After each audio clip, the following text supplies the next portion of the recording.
आइए अगला चैप्टर हम लोगों का वित्तीय प्रणाली, फाइनेंस सिस्टम। ज़्यादा अंग्रेजी जान लेंगे तो क्या बोलेंगे?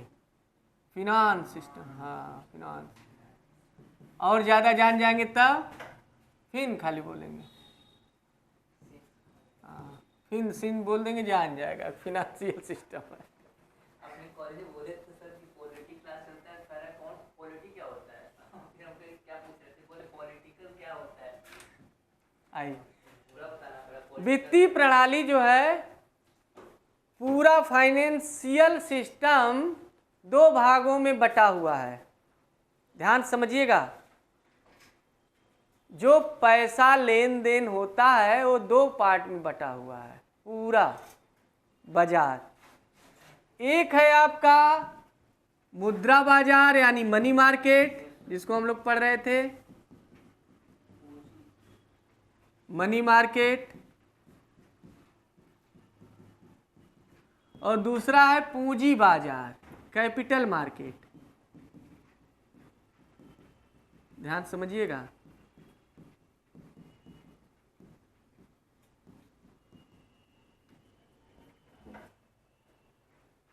जो मुद्रा बाजार है इसमें जो लेन देन होता है मुद्रा का, उधार जो लिया दिया जाता है, ये जनरली 60 टर्म के लिए ऋण की व्यवस्था करता है। कितने टर्म के लिए? 60 टर्म के लिए ऋण की व्यवस्था, यानी लघु अवधि के लिए ऋण की व्यवस्था करता है। लघु अवधि के लिए जनरली 1 वर्ष तक। कितने? हाँ। और ये दीर्घ अवधि के लिए, लॉन्ग टर्म के लिए लोन का मैनेजमेंट करता है।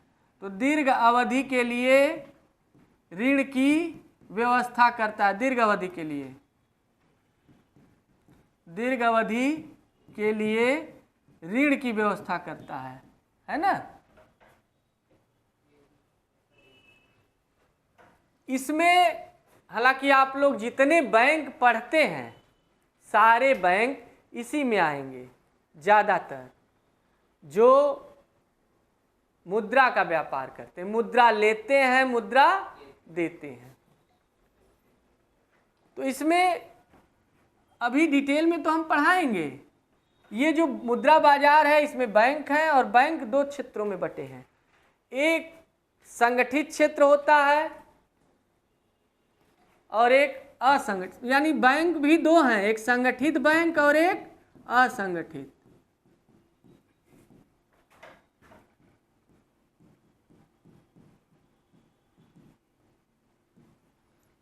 संगठित का मतलब होता है कि जो समूह में बंधे हों, ग्रुप में हों, ज्वाइंट हों एक दूसरे से। असंगठित मतलब जो अकेले अपना व्यापार करें। असंगठित क्षेत्र में जैसे समझिए आपके यहाँ जो सूदी पे जो पैसा बांटते हैं लोग, वो अकेले अपना बिजनेस करते हैं। बैंक क्या है? ये हैं, इनकी शाखा है, वहाँ बैंक है, वहाँ शाखा, सब ढेर सारे हैं, एक दूसरे में जुड़े हैं, ज्वाइंट हैं, है ना। तो जितने बैंक हैं हम लोग पढ़ते हैं वो सब संगठित क्षेत्र में आते हैं, है ना, सभी बैंक। लेकिन जो साहूकार हैं, जिनको हम लोग साहूकार बोलते हैं या महाजन बोलते हैं, हर जगह अलग अलग बोलते हैं। चिट फंड भी एक होता है, वो भी चिट फंड एक होता है। फंड मतलब कोष, और थोड़े समय के लिए कोष की व्यवस्था कराना, चिट फंड हम बताएंगे। तो असंगठित क्षेत्र में आपका सब डिटेल में पढ़ाएंगे, अभी तो हम ड्राफ्ट बना रहे हैं। तो असंगठित क्षेत्र में आपके आ जाएंगे महाजन, साहूकार, चिट फंड, ये सब, है ना। संगठित क्षेत्र में लगभग सभी बैंक आ जाएंगे। अब हम लोग, अच्छा, पूंजी बाजार में कौन आएगा? तो पूंजी बाजार में आप देखिएगा जितने भी गैर बैंकिंग वित्तीय मध्यस्थ हैं, गैर बैंकिंग वित्तीय मध्यस्थ, नॉन बैंकिंग फाइनेंशियल मीडिएटर भी कह सकते हैं, या कंपनी भी कह सकते हैं।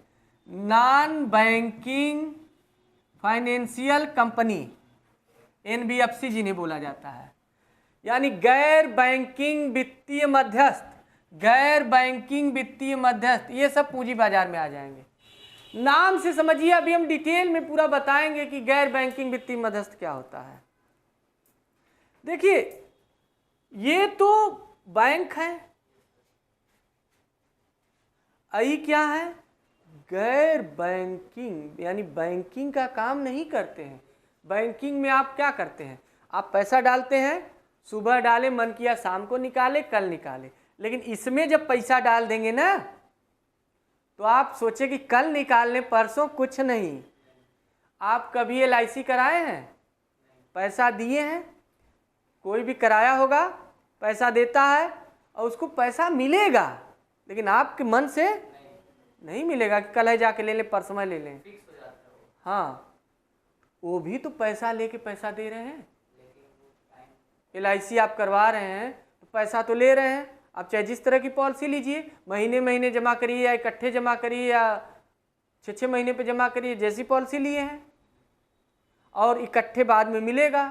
लेकिन ये थोड़ी कि चलिए 4,000 जमा किए तो चल के ले लें अब बल्ब से, नहीं देगा। तो वो लोग करते क्या है, वो बैंक का काम नहीं करते। बैंक का काम है कि मुद्रा देना, मुद्रा लेना।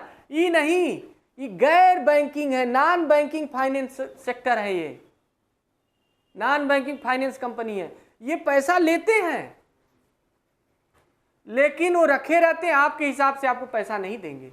अपना टर्म, अपना कंडीशन जब सब पूरा हो जाएगा तब देंगे, एक निश्चित समय बाद। तो ये पैसा कर क्या लेते हैं, तब तक बीच में दूसरे को दे देते हैं। यही तो इनका व्यापार है। तो देखिए, ये बैंक जो है पैसा लेते हैं, पैसा देते हैं आपको, लेकिन ये पैसा लेते हैं, देते किसी और को है और आपको बाद में देते हैं।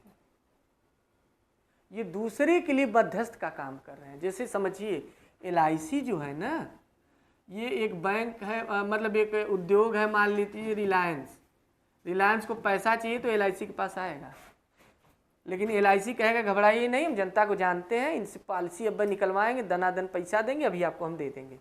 तो जनता से ही पैसा लिया, अब पैसा लेकर के पूरा व्यवस्था बना लिया, इनको दे दिया। ये मध्यस्थता का काम कर रहे हैं। आपको बाद में इकट्ठे देंगे, पॉलिसी तोड़ दिए तो वो दिक्कत, और बीच बीच में अगर नहीं जमा किए, जितना महीने महीने का आप लिए तो बढ़ा के लेते हैं सब। जैसे आपके ऊपर है कि 500 रुपये महीने जमा करना है, एक महीने में पॉलिसी लिए हैं आपको LIC की, 500 रुपये जमा करना है, अब अगले महीने नहीं जमा किए, तब फिर अगले महीने जब जमा करेंगे तो इसका कुछ एक्स्ट्रा जोड़ के देंगे।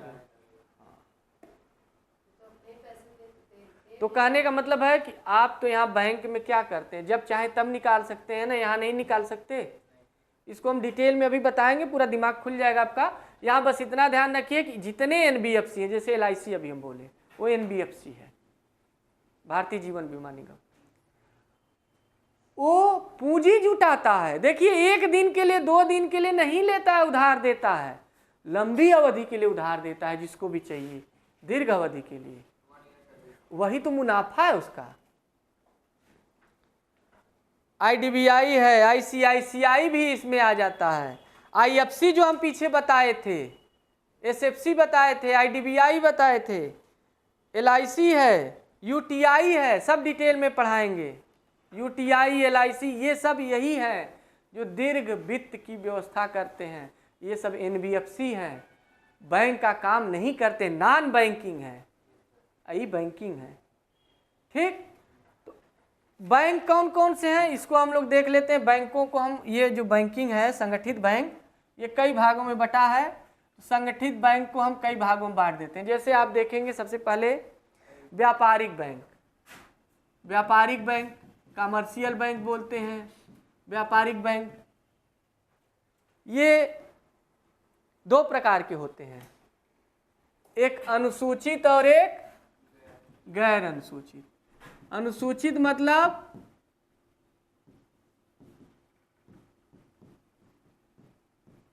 और दूसरा है गैर अनुसूचित।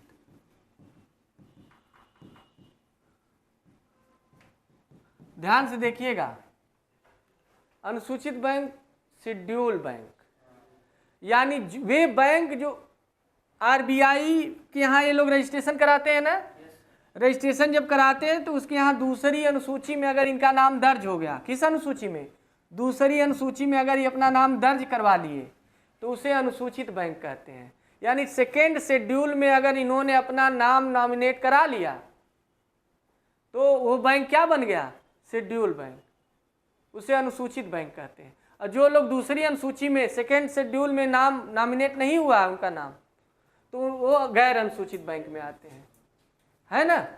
तो दूसरी एक चीज ध्यान रखिएगा, अनुसूचित बैंक वे बैंक हैं, सब डिटेल में आगे पढ़ाएंगे, या तो अभी बंटवारा कर रहे हैं, एक एक करके पढ़ाएंगे। तो अनुसूचित बैंक वे बैंक हैं जो आरबीआई की सेकेंड लिस्ट में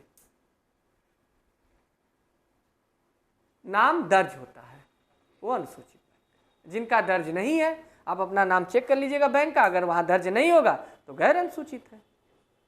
क्लियर, दूसरी सूची में, ठीक है।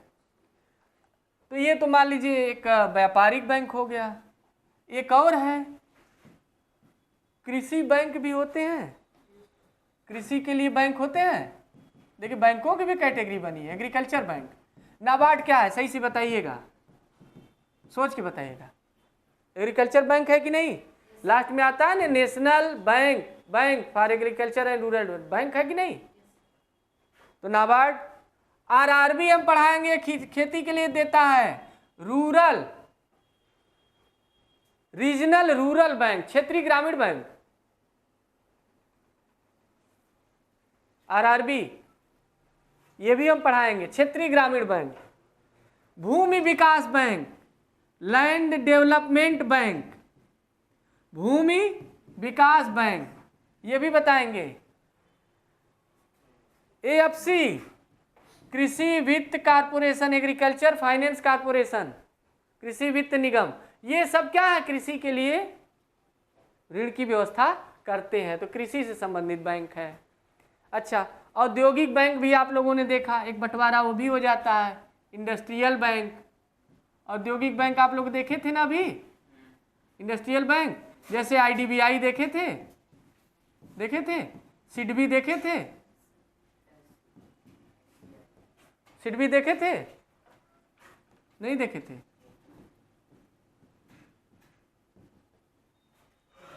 और कौन कौन सा देखे थे, आईएफसी देखे थे, अभी डिटेल में पढ़ाएंगे हम। एसएफसी, ये सब अभी जिक्र कर रहे हैं कि कितने प्रकार के कैसे कैसे बैंक होते हैं। सिडबी भी देखे थे आप लोग। सहकारी बैंक भी एक होता है, चौथा, कौन से बैंक, सहकारी बैंक, हम बताएंगे अभी। अच्छा, रूरल बैंक आप लोग देखे थे कभी, अभी हम सिखाएंगे आपको।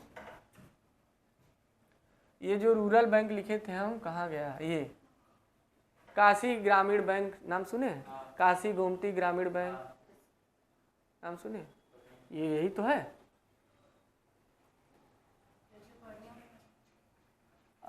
पढ़िया में खाली है कि हर जगह होगा, पूरा भारत घूमी हो। और अंतर्राष्ट्रीय बैंक भी होते हैं। अंतर्राष्ट्रीय बैंक का नाम सुने, इंटरनेशनल बैंक, अंतर्राष्ट्रीय बैंक भी होते हैं, इंटरनेशनल बैंक। इस बैंक में कौन कौन है, अंतर्राष्ट्रीय बैंक में हम पढ़ाएंगे आईएमएफ, अंतर्राष्ट्रीय मुद्रा कोष, विश्व बैंक, वर्ल्ड बैंक, और भी ढेर सारे बैंक हैं इसके अलावा, जैसे एशियन डेवलपमेंट बैंक, एडीबी, हाँ ब्रिक्स बैंक है, एशियन इंफ्रास्ट्रक्चर डेवलपमेंट, कई बैंक हैं, तो हम सिखाएंगे वहाँ पे। ठीक है, बाकी काम हम कल पढ़ाएंगे, आज यहीं तक रहने देते हैं, अगर पूछना है तो पूछ सकते हैं।